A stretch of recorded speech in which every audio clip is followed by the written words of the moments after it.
Hello everyone, welcome back to my channel. Today I'm going to talk about 10 books that benefited me as a first-time mom. When we first found out that I was pregnant, we were really excited. We were going to be parents. That's really exciting moment in our life. But then my panic mode kicked in. We will be solely responsible for a human being. We were responsible for raising a human being who can think and act and have equal rights as us. Were we ready for it? I didn't think I was. So like I was always doing when I was in a panic mode, I started to do research. I started to collecting all kinds of books. I'm not the person just gonna read one book and believe everything that the author says. I'm gonna compare different opinions, different ideas, and find the one that I believe the most, and that's how I come with these 10 books. I hope that's gonna help some of you there who were in the same panic mode as I was and read all those books and get knowledge of being the first-time mom. So let's go ahead and talk about those 10 books. The first book series I'm going to mention is called What to Expect When You're Expecting and What to Expect When Your Wife is Expecting. As you can see, one is for the woman who is expecting a baby, one is for the man there who is going to be a father. When I first found out that I was pregnant, I was so curious about how baby was growing inside of me. I went online and watched a long video of how baby were growing inside of the womb each month. This book is kind of similar to the video I was watching. It's divided the book into chapters based on the months. So say you are 3 months pregnant, you can just go to that chapter and read through the information and see which stage your baby is at, what emotional and physical change you are going to get. It also gives tips and tricks on how you can control your mood, what you should do in this month to prepare yourself for it. So it's a valuable book if you want to learn more about the pregnancy, about your body, and about how your baby is growing inside of you. What to Expect When Your Wife is Expecting is a book that is designed for the men out there who is going to be a father. My husband had that book and he read it based on the months of pregnancy I was in, and he thought it was very beneficial. As there is always a disconnection between the man and the woman, as we know that we're having a baby, we can feel it emotionally and physically. But the men out there, all they can see is we are changing, but they don't really have a connection with that baby at that point. So these books help the man to be involved in the pregnancy. It's also kind of teach the man how to take care of the baby and the mother in each month. So I think it's a valuable book if the man want to be involved into the pregnancy. The second book is called Unbecoming Baby Wise, Give Me Your Infant the Gift of Nighttime Sleep. It's talk about how to put your baby on a schedule so you will have a really happy baby. I'm sure we all heard that put the baby on schedule is really important at the earlier stage. It's not only give a baby an easier life so they can adapt to our life, but also give us as a parents an easier life to raise a newborn baby. So I read that book like it's a textbook, and I even take a note on everything. I'm not only just read the schedule, I even went to their website and printed out schedule to share with my families so they know that they know the schedule of the baby and they are following exactly the same thing as I was doing. If you want to know about how to put your baby on schedule, when to drop a feeding, when to push the baby sleep through the night, this is a really valuable book for you. Along with the book, I was also using an app called Baby Tracker. It's an app that you can track the breastfeeding time, the sleeping times, how many times the baby is sleeping during the daytime. It also can synchronize with the different apps. So my husband is using that app too. It's not only help you to track the baby, but it's also have a summary for you. So when you go to see the pediatrician, like every time you can just pull out the app and you have all the information there. The next book I'm going to mention is called The Happiest Baby on the Block. It is a very useful book if you have a really fussy and always crying baby. Scarlett was an easy baby, so I didn't start the book as I was with all the other books. It provided 5 really important points if you want to soothing your baby to make them happy. So the 5 areas they're talking about in the book is called swaddle, sucking, stretching, swing, and massage to help to mimic the womb to calm the baby down. I picked 3 points from this 5, which is swaddle, stretching, and sucking.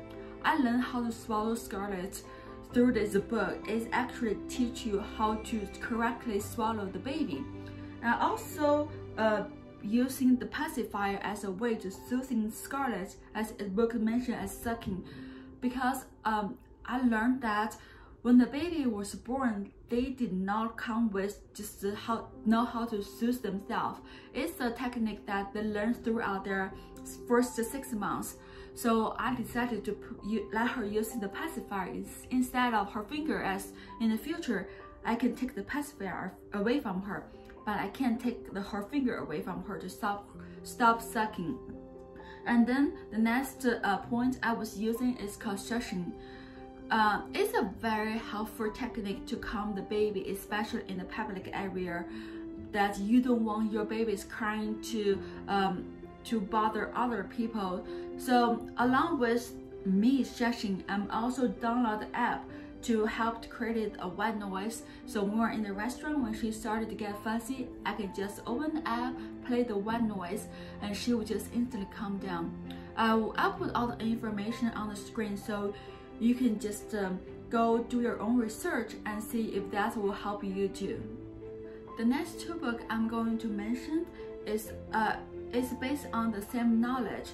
So the first book is called The Whole Brain Child: 12 Revolutionary Strategies to Nurture Your Child's Developing Mind.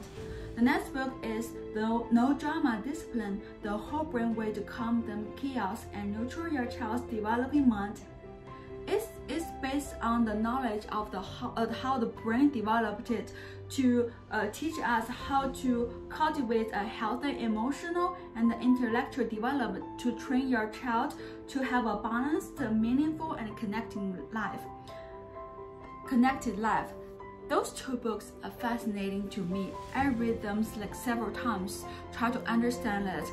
So just summarizes, it's talking about our brain has a lower brain and upper brain. Lower brain control our emotions as we're laughing, we're crying, we're angry, and we're being sad. The upper brain is our thinking brain, so we can think logically, we can act based on the reason. When the children is born, they are born with a fully developed lower brain, but their upper brain just started developed when they were born, and the upper brain will be fully developed when they are around 22 to 23 years. So that's the reason why the children are so emotional, and they can cry and laugh for really no reason. And when they are in their tantrum, that you can't calm them down.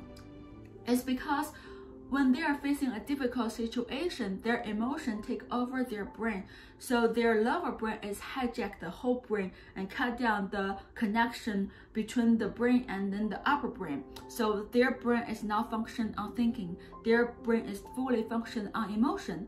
At this point, you can't reason with them. You can't even punish them to do timeout to calm them down, because they are fully functioning on emotion. So this book's talking about what we should do is we should be there for them, hug them, give them love to calm them down, to let them know that we are okay with them being emotional and we can take it.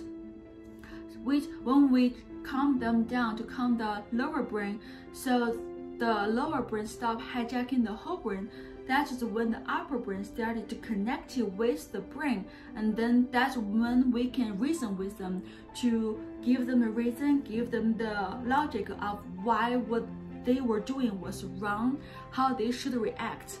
So we kind of switch the lower brain and upper brain, actually train them to using their upper brain in the future event.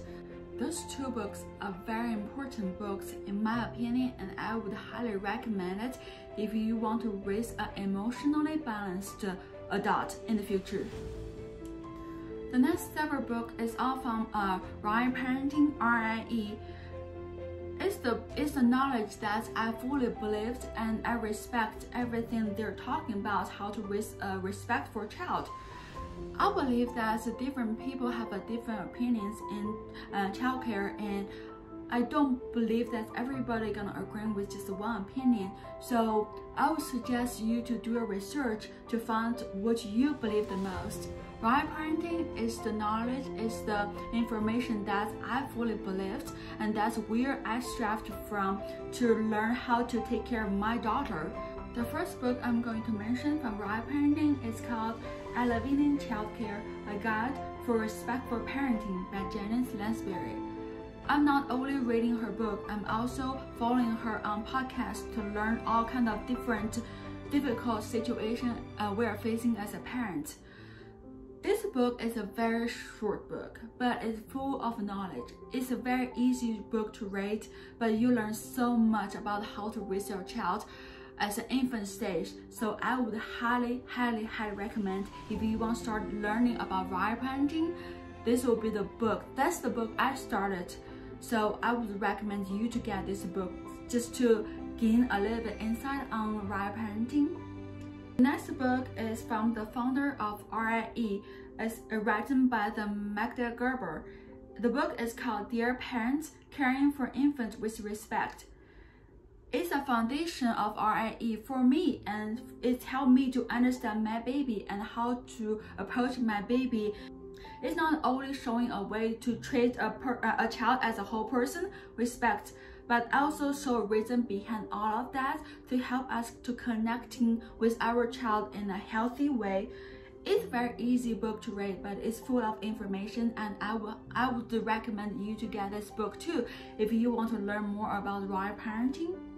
The next book is called Your Confident Baby, How to Encourage Your Child's Natural Abilities from a Very Start. It teaches us how to observing instead of intervening with our baby, and how to interact with your baby on a daily tasks such as feeding, changing diaper, and sleep trainings, etc., and how to interact with them with respect, so they learn how to be respectful towards other people. It contains solutions for the common questions we have as a first-time mom. It's definitely a very valuable book. One of the valuable points I learned from those books is observing your baby before intervening with her. So if she's doing stuff like she's staring at stuff, just observing, try to learning it, I would never just go in there pick her up. I would just wait until she finished her task, and then I'm gonna tell her what I'm gonna do, and then I'm gonna follow through what I told her. I personally think that is a very valuable life lesson that we are trying to teach our child to show respect for other human beings.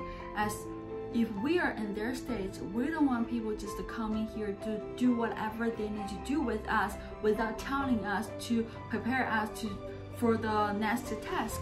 So as an infant, even though they have limited mobility, they can think, they have feelings, and they want to be respected just like we want other people to respect us too.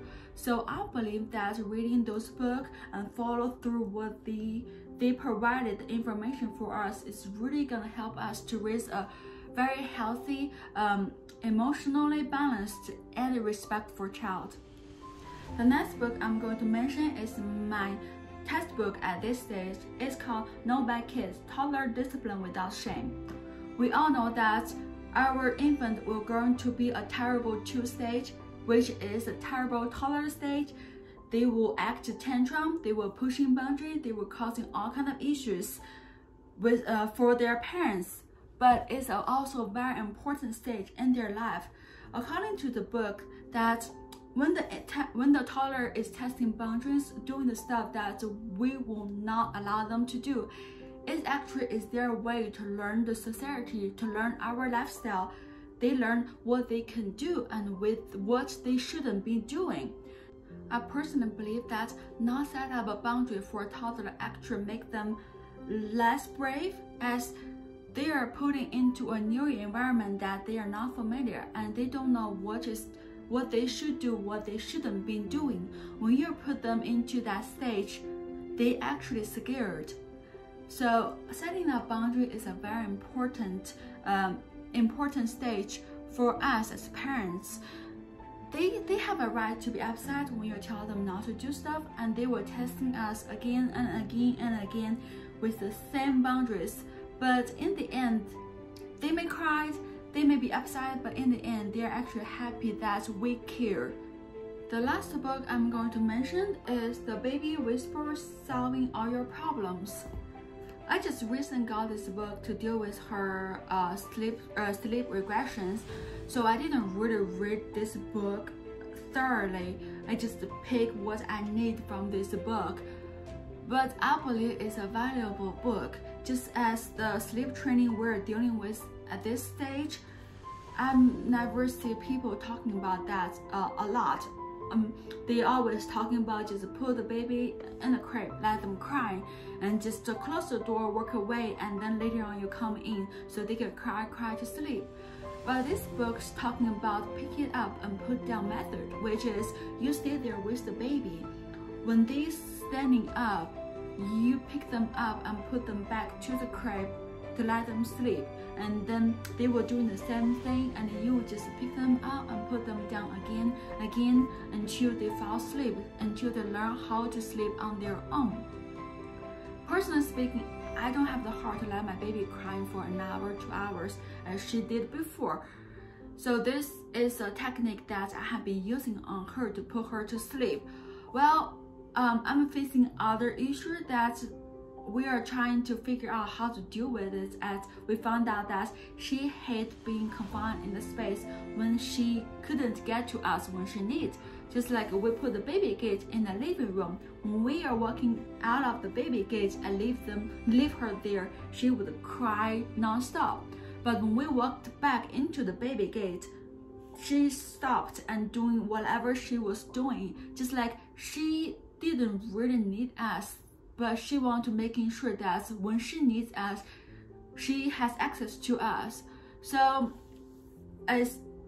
we are thinking maybe she hated to stay in the crib because she couldn't get to us when she needed us, even though she doesn't really need us to be in bed with her, but she hated the idea of being confined into a space.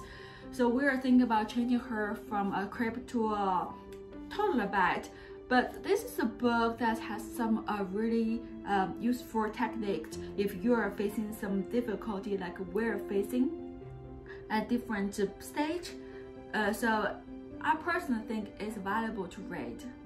Those are the 10 books that I believe is very valuable for a mom to be or dad to be, or the parents out there who is scared, who had no idea how to raise their firstborn, or the mom that they're facing a toddler issue like we are right now. So that's the end of today's video. If you like it, please click the thumb up, leave a comment, and subscribe. I'll see you next time. Bye.